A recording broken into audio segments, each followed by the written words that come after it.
Halo sahabat Kompas, selamat datang kembali di episode Kenapa Tidak bareng saya, Marida Fenty. Seperti biasa kita ngobrol-ngobrol lagi nih bersama dengan Bu Ellen Rahman. Halo Ibu. Halo. Seorang psikolog ternama dan penulis rubrik karir di Harian Kompas. Oke, nah hari ini aku pengen banyak cerita atau pengen banyak tanya sebetulnya Bu tentang ego gitu. Jadi konon katanya kita tuh nggak boleh punya ego yang berlebihan gitu, karena itu akan membuat orang lain itu rugi gitu, atau malah kita dinilai sebagai seorang egois atau mau menang sendiri. Nah, kenapa nggak sih Bu kita punya ego yang bagus gitu ya, karena itu kan mempengaruhi bagaimana kita interaksi dengan orang, branding diri kita ke atasan atau ke orang lain, dan apa ya, memperlancar perjalanan karir kita lah gitu. Jadi gimana Bu? Tadi Fenty menyebutkan mengenai ego ya. Sebetulnya ini memang berkaitan dengan ego. Ego itu kan sebetulnya roh isi dari kepribadian kita. Ada orang yang egonya lemah, ada orang yang egonya kuat, ada orang yang egonya terlalu dominan, Kelebihan ya Bu? Ya, kelebihan ya, terlalu powerful gitu terhadap orang. Sebetulnya kalau kita balik-balik lagi ya, ego itu apa sih? Ya. Ego itu adalah hasil keseimbangan. Jadi seseorang itu menumbuhkan egonya kalau dia udah berhasil menyeimbangkan antara misalnya yang baik dan yang buruk. Kalau dia berhasil, egonya tumbuh. Nah, seorang anak kecil itu akan menumbuhkan egonya dari hasil pengalamannya yang dia tumpuk.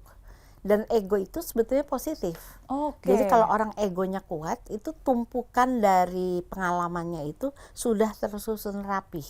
Sementara orangnya egonya lemah, acak-acakan. Ada pengalaman nggak diselesaikan dengan baik, itu egonya acak-acakan. Jadi ego itu sebetulnya positif. Namun demikian banyak sekali orang kalau berkonflik, ini sih masalahnya cuma di ego aja gitu kan, ya kita sering bilang begitu.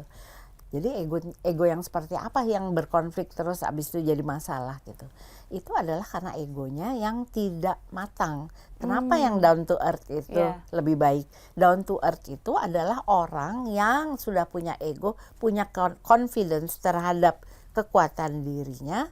Namun demikian dia tidak memunculkannya setiap saat. Bayangkan kalau kerja sama terus dia mau duluan, dia mau ngomong sendiri, dia nggak mau didengerin. Nah, orang seperti itu sering disebut orang yang egonya terlalu mau ditonjolkan, gitu kan? Oke. Jadi bisa dibilang kita boleh punya ego. Harus ya? Harus memelihara ego kita. Kita boleh punya ego tapi dalam batas yang wajar atau jangan berlebihan lah ya Bu. Gitu. Dalam keseimbangan yang pas. Keseimbangan yang pas. Sekarang aku sama Fenty umurnya berapa?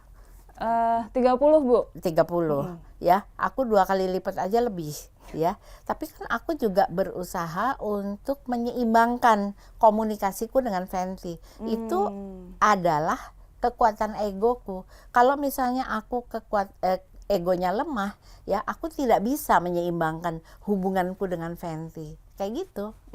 Jadi kita memang harus punya ego ya? Harus punya ego, cuma tetap melihat sekitar ya Bu ya? Melihat sekitar dan menyeimbangkan sehingga ego kita ini berfungsi dengan optimal.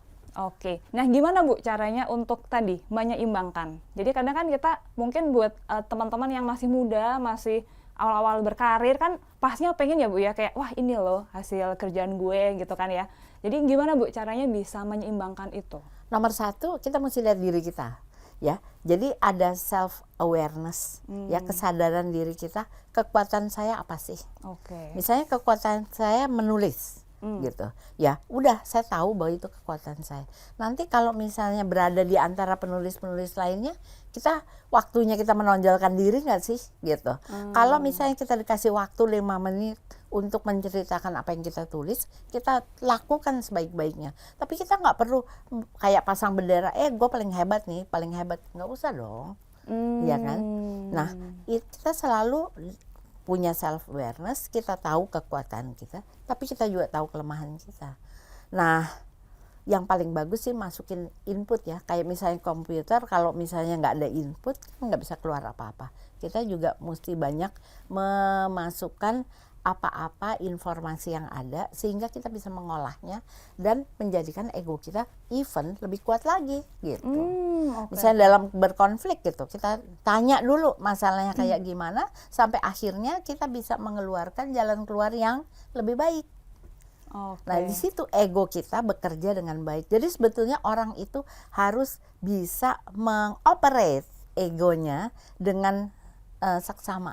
Wow, itu terlihat sederhana tapi challenge banget ya Bu ya. Iya. Kayaknya kayak mengoperate itu sangat ini banget gitu. Ya, soalnya challenging dia di gitu. dalam diri kita Iya. nggak ketahuan ada di mana itu, nih ya. Itu justru Bu, yang berada di dalam diri dan nggak kelihatan tuh malah susah sebetulnya. Kalau kelihatan ya misalnya koran gitu ya, kelihatan gitu. Kalau sobek berarti salah. Kalau typo itu kan berarti nggak tepat, ulangin lagi. Jadi emang butuh apa ya, kalau saya bilang jam terbang juga ya Bu. Mungkin semakin dewasa, semakin banyak pengalaman yang didapat juga bisa mengelola ego itu dengan benar ya Bu. Iya, iya. Oke. Dan as soon as possible, as young as possible, kita mesti punya kekuatan ego. Misalnya pekerjaan, misalnya teman kerja saya Nita, dia mengelola supir-supir. Nggak gampang kan kalau dia mesti mengelola supir, yang satu disuruh ke sana, kemudian disuruh pindah lagi, ganti lagi arahnya, tujuannya. Supirnya nggak bisa nurut gitu. Dia masih muda, supirnya udah tua. Nah, bagaimana dia mengembangkan egonya ini agar supaya supirnya mau diajak berkomunikasi. Itu kan belum apa-apa dia udah merasa dirinya lemah. Karena kalah umur misalnya. Nah, di sini dia harus menyetir, mengembangkan dirinya agar supaya dia bisa menguasai situasi. Oke, tadi kan masalahnya dengan diri sendiri ya. Iya. Misalnya sudah punya ego yang berlebihan, tadi Bu udah kasih tips and trick tuh gimana cara mengendalikan ya Bu, Ya. lebih tepatnya ya, mengendalikan. Nah, sekarang kalau kita harus berhadapan, kan kalau namanya kerja kan nggak cuma soal kita ya Bu. Ya. Soal atasan, mungkin teman kerja juga gitu ya. Kebetulan kita banyak berteman dengan yang egonya tinggi gitu Bu. Ya. Gimana Bu nanti kita harus menghadapi Dia suka mereka? merasa bahwa dia paling pintar, Ya. dia suka merasa dia paling sukses ya. Kalau buat saya ya, menghadapi orang seperti ini, kita cukup banyak bertanya kepada dia sampai dia sendiri merasa bahwa dia nggak paling pintar. Gitu. Gimana Jadi tuh Bu contohnya? sebenarnya kita tanya aja, kalau ya misalnya pengalaman gue sih menurut gue sih begini gitu ya, dia bilang gitu. Oh, kayak gimana ya? Coba deh terangin lebih detail. Sehingga oke. pada akhirnya kita juga bisa tahu bahwa kita sama-sama bisa bisa tahu bahwa dia ngomongnya barangkali nggak detail, barangkali ngomongnya ngawur ya, sehingga dia sendiri yang salah. Oh ya, mungkin aku nggak salah, kalau kamu gimana gitu. Kalau dia sampai nanya kayak gitu ya berarti dia sudah terkoreksi egonya. Oke, jadi men-challenge dengan pertanyaan ya, Iya. validasi dengan data mungkin. Data, Iya. faktanya ada nggak nih ngomong kayak gitu, Iya. gitu ya Bu ya? Kalau kita mau one upper dari dia, wah jadinya ego Oh, lawan iya sih, ego iya. tuh. Kayak pengen nunjukin kita yang paling bener nih, malah Iya, jadinya malah nggak Iya. collab dengan baik ya Bu. iya. Oke, kalau tadi sama rekan kerja atau sama teman, nah ini sama atasan Bu. Iya. Misalnya atasan punya ego yang tinggi. Ini saya pernah dapat case Bu ya. Jadi satu tim ada leadernya lah ya, kita ngomong leader, terus ada timnya. Sebenarnya ide dan eksekusinya itu ada di timnya gitu kan. Tapi ternyata atasan atau leadernya ini yang menganggap itu hasil kerjanya dia Bu. Oh, Ke atasan yang lebih tinggi gitu. iya. Nah itu bagaimana Bu? Kita sebagai seorang tim ya menghadapi atasan yang seperti itu. Ini kalau seperti ini mesti ada strategi nih. Oh, Ya, iya, kita iya, juga iya, mesti iya. strategi berpolitik di kantor. Biasanya kalau tim sudah bekerja seperti itu, kan ada bekasnya ya.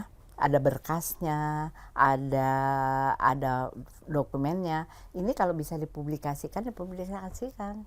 Ini kerjaan kami sekelompok gitu misalnya. Ada kesempatan untuk presentasi kepada atasan lagi. yang atasnya lebih tinggi ya? Yang lebih tinggi ya, kita bisa melakukan itu. Oke, jadi insight diskusi kita hari ini adalah bahwa kita perlu punya ego.